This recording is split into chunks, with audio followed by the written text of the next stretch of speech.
Bonjour et bienvenue à cette vidéo qui vous aide à mesurer la peur de votre enfant. Je suis Gianne Laraichi, je suis coach scolaire et parental.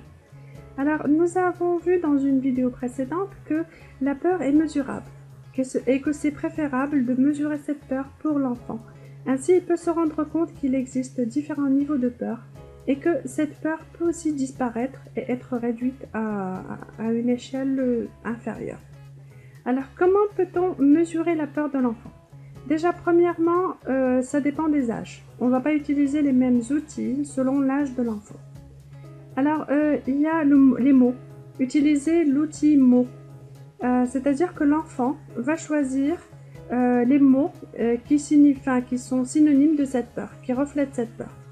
Alors, vous avez le choix entre inquiet, effrayé, affolé, terrifié, terrorisé, pétrifié, paralysé, paniqué. Alors, si vous choisissez cet outil, trouvez le plus de mots possible et illustrez-les par de nombreux exemples pour lui donner la définition qui lui convient. Deuxièmement, vous pouvez utiliser l'échelle des chiffres. Alors, c'est une méthode de classement qui est très efficace et qui fonctionne très bien. Pourquoi? Parce que vous utilisez une échelle d'évaluation qui va de 1 à 10. 10 signifie panique et 0 signifie je n'ai vraiment pas du tout peur.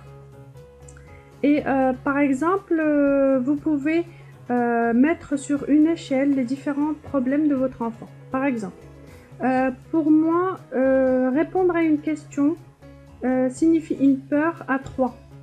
Et je mets à côté les symptômes qui vont avec, par exemple. Pour mon enfant, répondre à une question signifie une peur à 3 sur 10.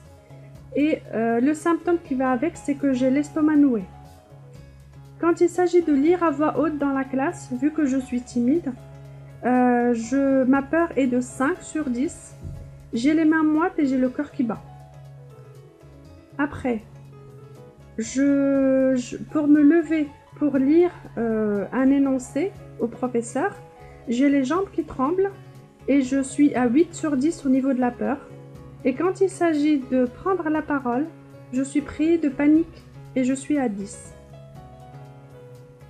Le fait de pouvoir dresser ces différents symptômes, cette peur, déjà sur une échelle et de pouvoir les mettre en face de soi, sur un schéma, ça permet déjà de faire un premier grand travail.